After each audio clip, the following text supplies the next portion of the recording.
মায়ের সঙ্গে সবচেয়ে যে কথাটা খুব যায়, মমতা। আপনি ভাববেন না, আপনি ভাববেন না যেই মায়েরা কি দোষ করেছে, এই শিশুরা কি দোষ করেছে, এদের অনিশ্চিত ভবিষ্যতের দায় কে নেবে?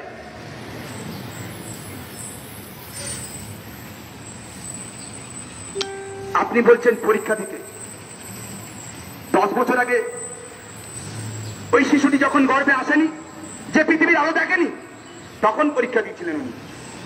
অনেকে ভালো হয়নি, তখন পরীক্ষা দিয়েছে। আজকে সংসারের দায়িত্ব নিয়েছে। আজকে 5 বছরে, 6 বছরে, 3 বছরে তাদের বাড়িতে বাচ্চা রয়েছে, তাদের দায়িত্ব রয়েছে।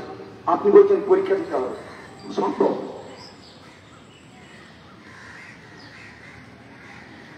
আমরা পরীক্ষার দায়িত্ব আর নিতে পারবো না, কারণ আমরা এদের দায়িত্ব নিয়েছি। আমরা আমাদের শিশুদের, আমাদের সন্তানের দায়িত্ব নিয়েছি। আমরা আপনার কুকর্মের জন্য, আপনার অপদার্থতার জন্য, আপনার অযোগ্যতার জন্য পরীক্ষা, নতুন পরীক্ষার কোন দায় আমরা আর নেব না। It is loud and clear. কারণ আমরা আমাদের ভবিষ্যৎ প্রজন্মের দায়িত্ব নিয়েছি। তাই নতুন নোটিফিকেশন, নতুন পরীক্ষার কোন দায় আমরা দেবো না, নতুন পরীক্ষা আমরা কোনো দেবো না। পরীক্ষাটা আপনার দেওয়া উচিত।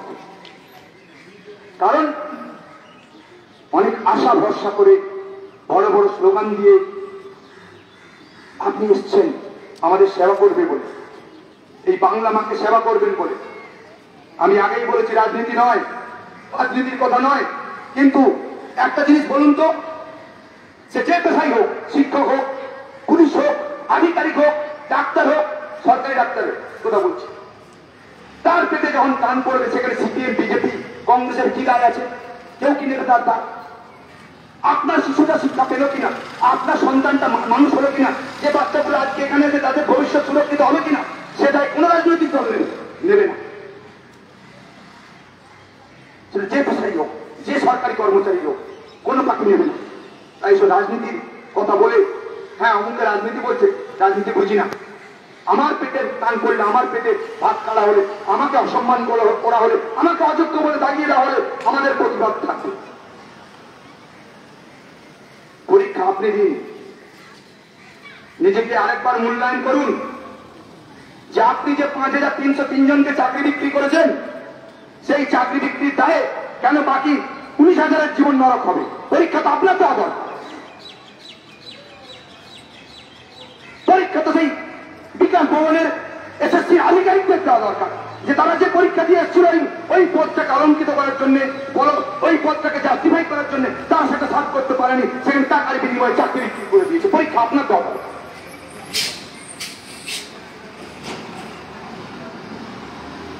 তাই এই মার্চ দিবসের প্রাক্কালে আজকের দিনে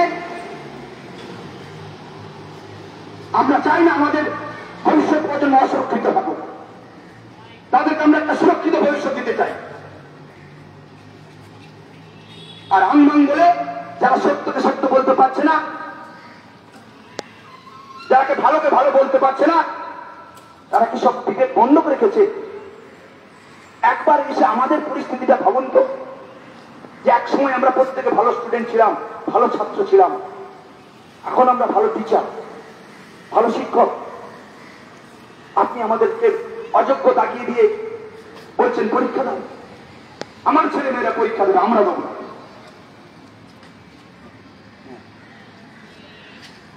আমার ছাত্র ছাত্রীরা পরীক্ষা দেবে স্কুলে, আমরা পরীক্ষা দেবো, আমরা পরীক্ষা নেব, আমরা কোনো পরীক্ষা দেবো না।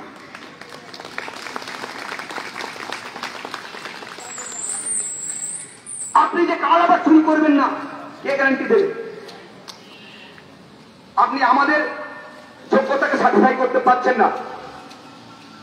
আপনি যে কাল পরশু আবার নতুন নোটিফিকেশন দেওয়ার পরে আবার 440-এর বদলে 540 টাকা নিয়ে ফর্ম ভরিয়ে আবার যে দুর্নীতি করবেন না, তার গ্যারান্টি আপনি জানেন? আপনি নিজেও জানেন না। টাকা দেখলেই আপনাদের ঠিক লাভ করে।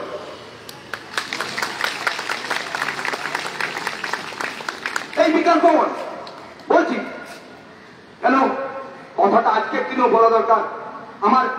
আমি আগেও বলেছি, আমার মেয়ে আমায় জিজ্ঞাসা করছে, বা আমার কেন, আমাদের অনেকেই অভিজ্ঞতা রয়েছে, মা তুমি স্কুল যাচ্ছ না কেন, বাবা তুমি স্কুল যাচ্ছ না কেন, তুমি কি আর স্কুলে যাবে না?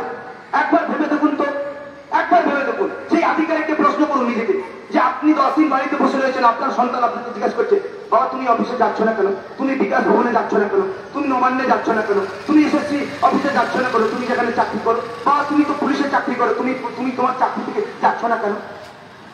প্রশ্ন করুন নিজেকে, ভাবুন একবার। আপনার বাড়িতে আয়নায় না দেখলে ওই শ্বশুর কাছে আপনার ওই আয়না হিসেবে দেখুন, কেমন লাগে, খারাপ লাগে না ভালো লাগে, কতটা কষ্ট লাগে, ভেবে দেখুন। হ্যাঁ, দোষ করেছি, শাস্তি দেবেন, মেনে নেব। বিনা দোষে শাস্তির আয়োজন করেছেন, এর থেকে তো লিখতে পারতেন যে আপনাদেরকে ফাঁসির শাস্তি দেওয়া হলো।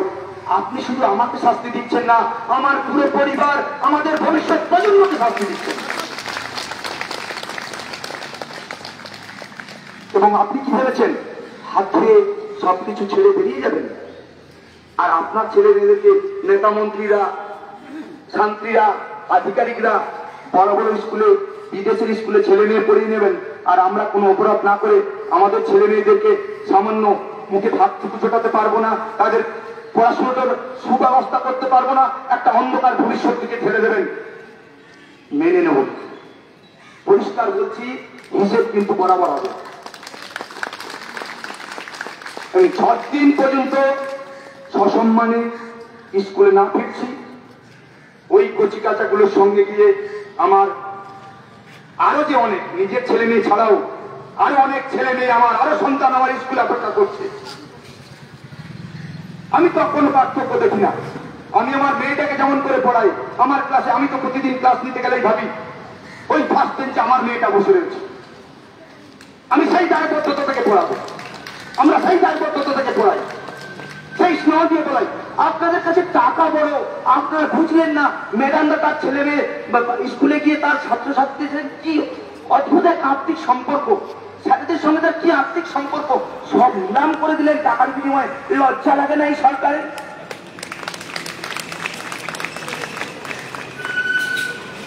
শুধু টাকা টাকা টাকা, চুরি চুরি চুরি, মানবিক মূল্যবোধের চরম অবমূল্যায়ন হয়েছে এই পশ্চিমবঙ্গে।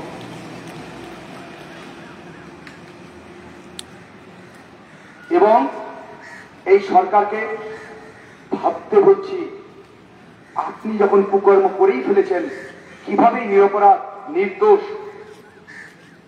এর বাঁচিয়ে দেওয়া যায়, কিভাবে আবার তাদের জীবনকে সুরক্ষিত করা যায়, কিভাবে তাদের জীবিকাকে সুরক্ষিত করা যায়, কিভাবে তাদের আবার স্কুলে ফিরে দেওয়া যায়, কিভাবে তাদের ওই বৃহত্তর সন্তানদের কাছে বিলিয়ে দেওয়া যায়, সেই ব্যবস্থা আপনাকেই করতে হবে।